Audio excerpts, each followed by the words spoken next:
The sun hung low over the sprawling suburbs of San Bernardino, California, casting a golden glow across the cracked asphalt of Juniper Street. Emily Harper, a 20-year-old community college student, gripped the worn steering wheel of her 1998 Honda Civic, her knuckles pale against the faded leather. Her auburn hair, loosely tied in a ponytail, shimmered faintly in the fading light, a stark contrast to the tension knotting her stomach. The rhythmic flash of red and blue lights in her rearview mirror sent her heart into a frantic sprint. She wasn't speeding. Her taillights were intact, her license valid, her registration up to date. Yet, the police cruiser behind her demanded she pull over, its siren a sharp wail cutting through the evening's quiet hum. Emily eased her car onto the gravel shoulder, her breath shallow, her hands trembling as she positioned them at 10 and 2, just as her father had taught her before. He vanished from her life at age 6. "Stay calm," she whispered, her voice barely audible over the pounding in her chest. "You've done nothing wrong."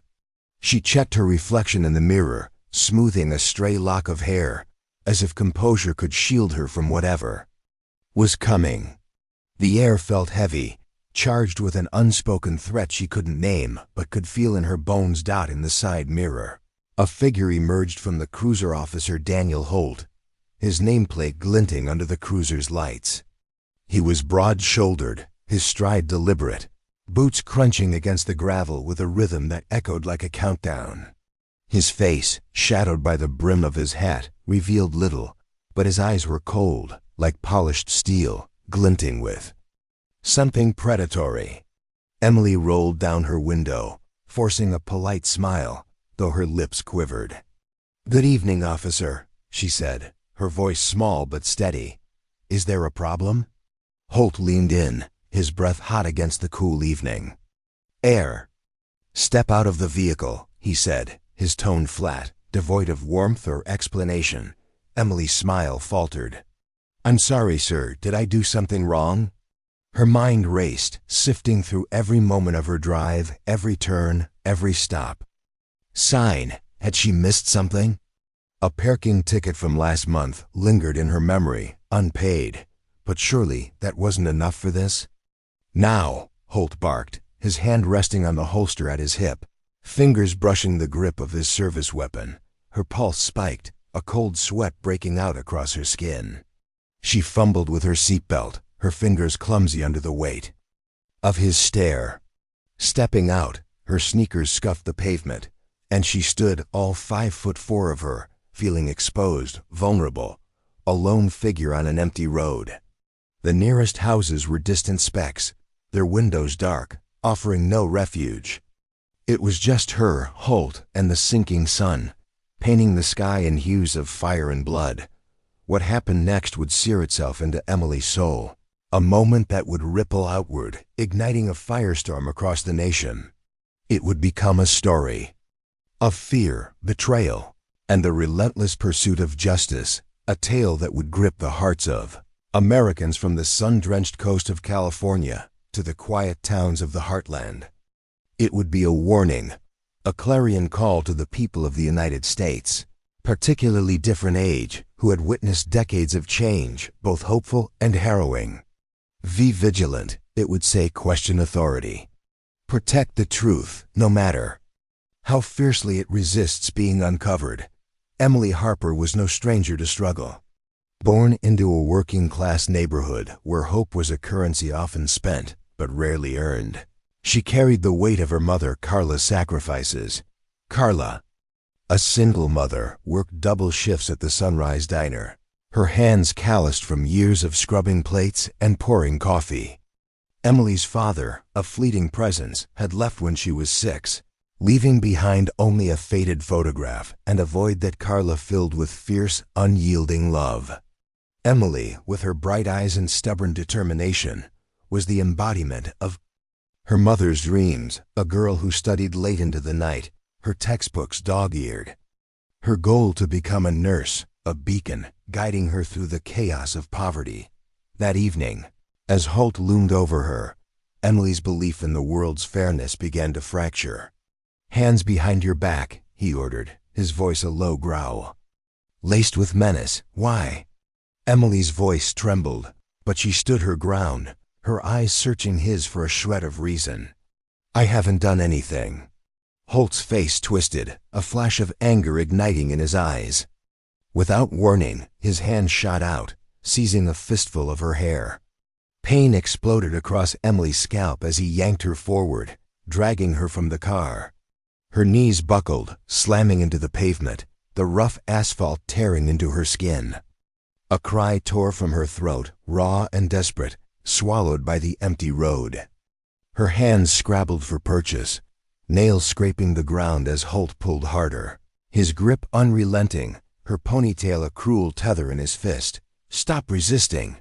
He shouted, though Emily wasn't fighting. She was too stunned, too terrified, her body curling instinctively to protect itself. Holt dragged her several feet, her scalp burning, before shoving her face down onto the pavement. Her cheek pressed against the cold, gritty surface, her breath coming in ragged gasps, each one a battle against the weight of his knee on her back. In the distance, a car slowed. An older man, his gray beard catching the last rays of sunlight, leaned out his window, his phone raised, recording. Hey! He shouted, his voice sharp with outrage. What the hell are you doing? Holt froze, his grip loosening for a fleeting moment. Emily twisted her head, her eyes locking onto the man's. Help me! She cried, her voice breaking, a plea that carried the weight of her fear. Holt spun to face the witness, his hand on his gun. Back off! He roared, his authority a shield he wielded with practiced ease. The man hesitated, his phone unwavering, capturing every second of the encounter. That video, shaky and grainy, would become the spark that set the nation ablaze. By morning, Emily sat at her mother's kitchen table, a chipped mug of coffee cooling in her hands. Her face was bruised, a purple bloom spreading across her cheek. Her scalp throbbed, each movement a reminder of Holt's brutality. Carla, her eyes red from a sleepless night, paced the small kitchen, her hands trembling with rage. We're going to fight this, she said, her voice fierce despite the tremor. No one gets to do this to my daughter. Emily nodded, but inside she felt hollow, unmoored. The memory of Holt's hand in her hair, the weight of his authority, crushing her, played on a loop in her mind. She wanted to believe in justice, in the system her mother clung to, but doubt gnawed at her.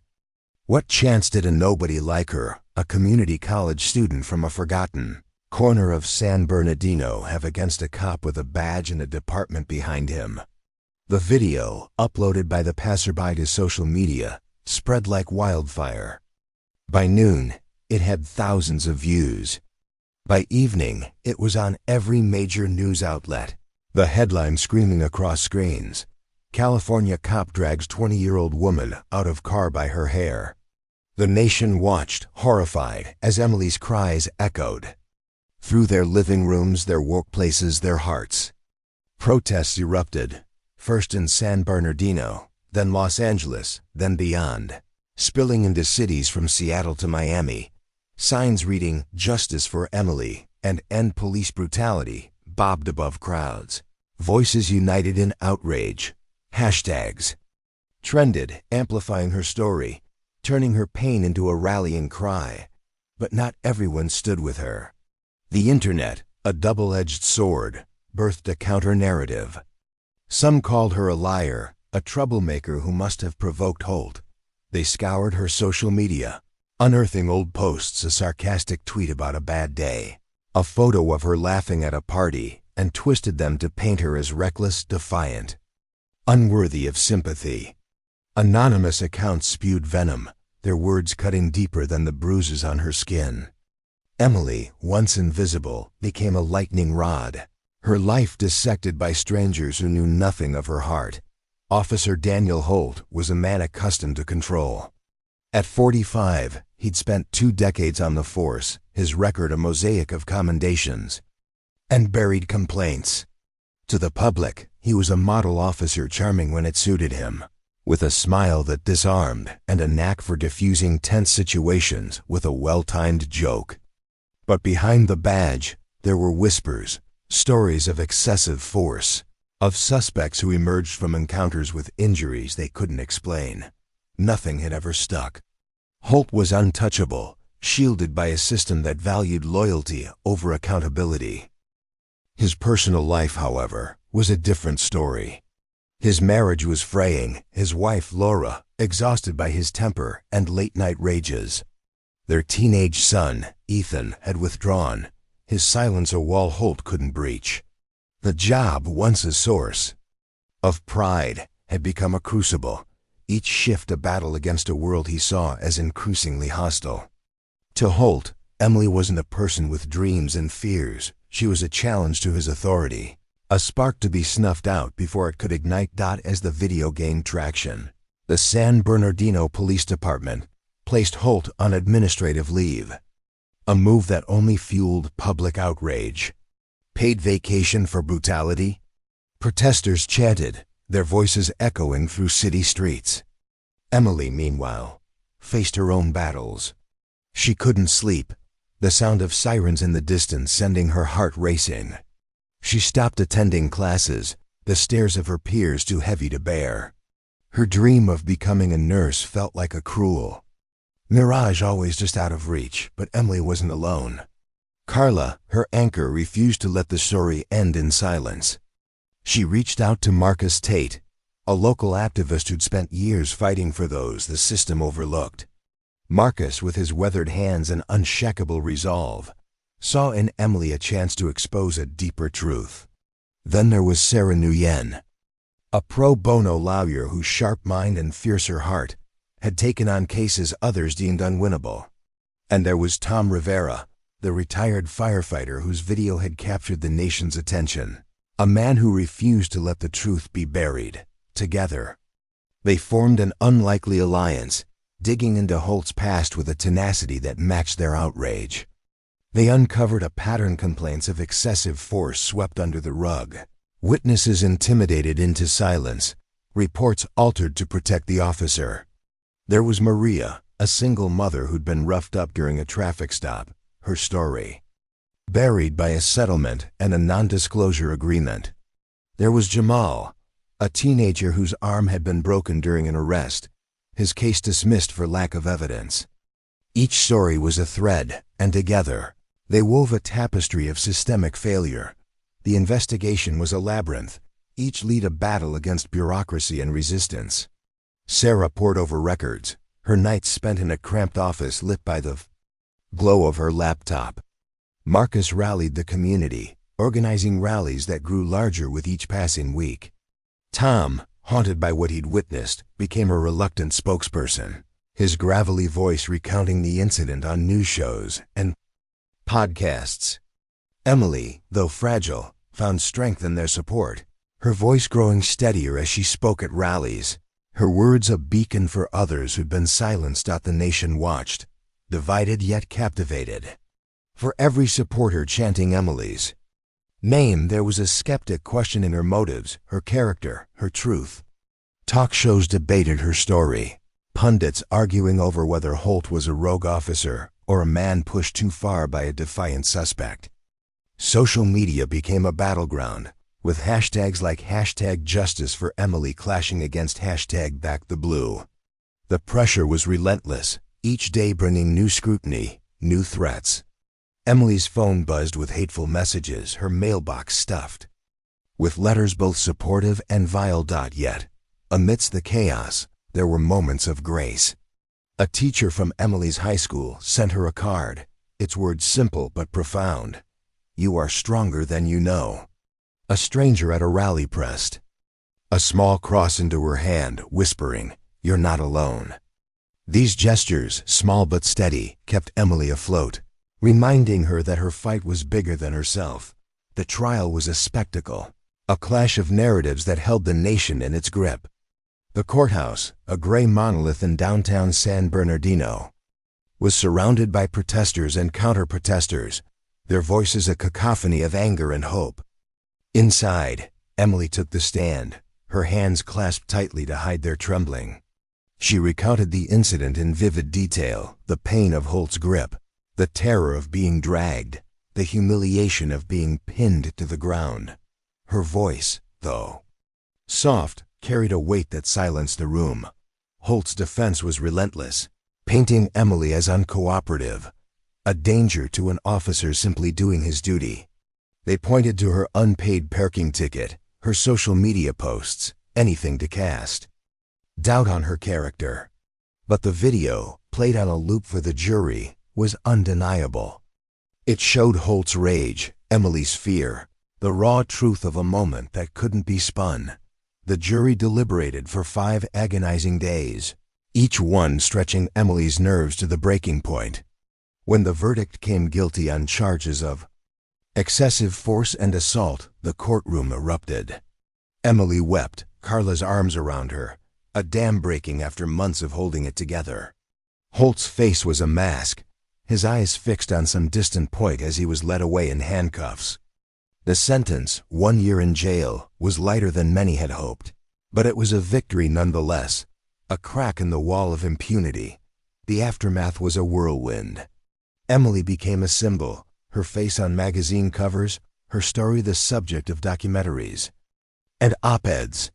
She spoke at rallies across the country, her voice growing stronger with each word. She told her story not for fame, but to warn others. Be careful, trust your instincts, record everything. The system isn't always your friend, but it can be forced to listen if you fight hard enough. The ripples of her case reached far beyond San Bernardino.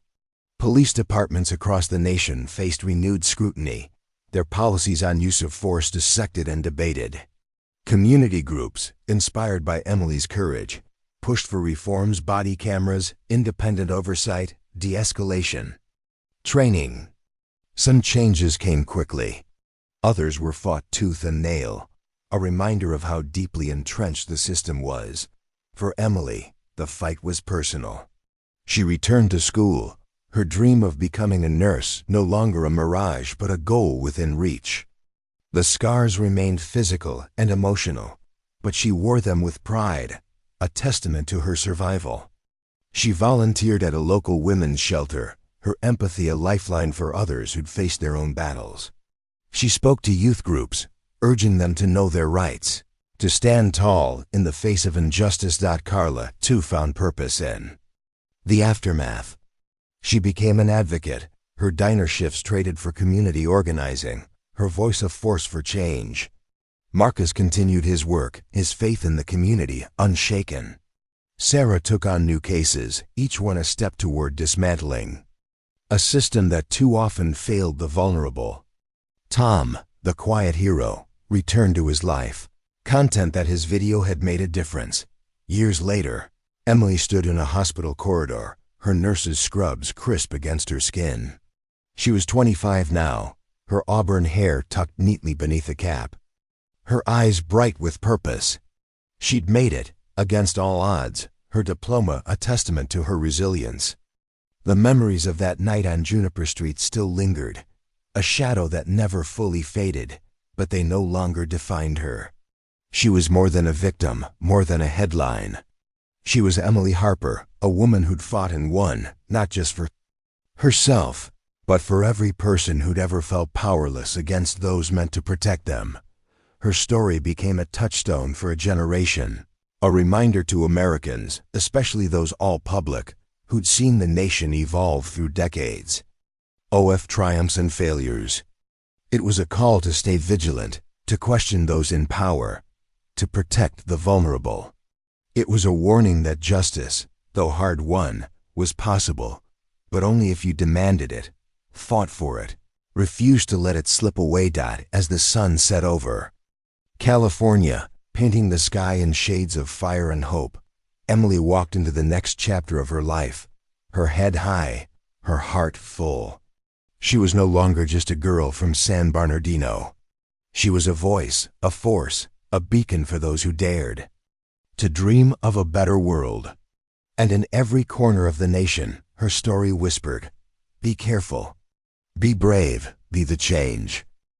If you liked this video, give it a thumbs up, share it with others, and subscribe to the channel for more stories like this.